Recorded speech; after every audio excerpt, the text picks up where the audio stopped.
রূপালী পর্দার অপ্রতিদ্বন্দ্বী হিরো এবার বাস্তবের রাজনৈতিক ময়দানে একাই কাঁপিয়ে দিলেন। কিন্তু তামিলনাড়ুর মসনদে বসার ঠিক আগেই শুরু হয়ে গেছে এক স্নায়কহয়ী সাসপেন্স থ্রিলার। তামিলনাড়ুর বিধানসভা নির্বাচনে রাজনৈতিক ভূমিকম্প ঘটিয়ে একক বৃহত্তম দল হিসেবে আত্মপ্রকাশ করেছে বিজয়ের নবগঠিত দল তামিলাগা ভেট্রি কাজাগাম্বা টিভিকে। তবে বিপুল জনসমর্থন পেলেও ম্যাজিক ফিগার থেকে মাত্র কয়েক পা দূরে আটকে গেছেন তিনি। জাতীয় কংগ্রেস তাদের দীর্ঘদিনের রাজনৈতিক জোট ভেঙে বিজয়কে সমর্থন জানালেও সরকার গঠনের জন্য প্রয়োজনীয় আসন সংখ্যা এখনো অধরা। ফলে জয়ী হয়েও ক্ষমতার একদম দোরগোড়ায় দাঁড়িয়ে এক অদ্ভুত রাজনৈতিক অচলাবস্থার মুখে পড়েছেন এই মেগাস্টার। দীর্ঘ 6 দশক ধরে চলা ডিএমকে এবং এআইএডিএমকে এর একচেটিয়া আধিপত্যকে এক ধাক্কায় চুরমার করে দিয়েছেন বিজয়। তরুণ প্রজন্মের সীমাহীন উন্মাদনা, বেকারত্ব ইস্যু এবং দুর্নীতি বিরোধী হাওয়াকে কাজে লাগিয়ে তিনি যে ব্লকবাস্টার এন্ট্রি নিয়েছেন তাতে খোদ রাজ্যের মুখ্যমন্ত্রী থেকে শুরু করে বাঘা বাঘা রাজনৈতিক নেতারা নিজেদের গড়েই ধরাশায়ী হয়েছেন।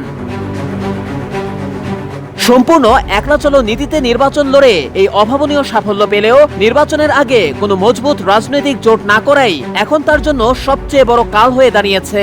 রাজ্য রাজনীতির কৌশলগত ময়দানে এখন চলছে চরম দর কষাকষি আর রিসর্ট পলিটিক্স।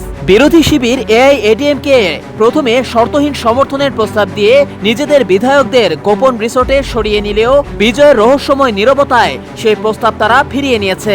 এদিকে রাজ্যপালের কাছে সরকার গড়ার দাবি জানালেও ছোট দলগুলোকে নিজের দিকে টানতে গিয়ে রীতিমতো স্নায়ুযুদ্ধে অবতীর্ণ হতে হচ্ছে বিজয়ের থিঙ্ক ট্যাঙ্ককে। এর পাশাপাশি দুটি কেন্দ্র থেকে বিপুল ভোটে জয়ী হওয়ায় সাংবিধানিক নিয়মে তাকে একটি আসন ছাড়তে হবে, যা তার দলের কার্যকর আসন সংখ্যা আরো কমিয়ে সমীকরণকে জটিলতর করে তুলছে। এই অভূতপূর্ব ফলাফল শুধু ভারতের জাতীয় রাজনীতিতেই নয়, আন্তর্জাতিক স্তরে বসবাসকারী তামিল প্রবাসীদের মধ্যেও ব্যাপক চাঞ্চল্য তৈরি করেছে। আগামীর কৌশলগত পথ বিজয়ের জন্য চরম ঝুঁকিপূর্ণ। শেষ মুহূর্তের রাজনৈতিক অঙ্কে প্রয়োজনীয় বিধায়কদের সমর্থন না পেলে রাজ্যে ঘোড়া কেনা বেচার মতো চরম নোংরা খেলা শুরু হতে পারে, অথবা তৈরি হতে পারে রাষ্ট্রপতি শাসনের মতো চরম পরিস্থিতি। আর যদি ছোট দলগুলোর শর্ত মেনে তিনি কোনো ক্রমে জোট সরকার গঠনও করেন, তবে সেই সরকার অর্থনৈতিক উন্নয়ন ও প্রশাসনিক ক্ষেত্রে কতটা স্থিতিশীলভাবে কাজ করতে পারবে সেটাই এখন তামিল রাজনীতির সবচেয়ে বড় প্রশ্নচিহ্ন।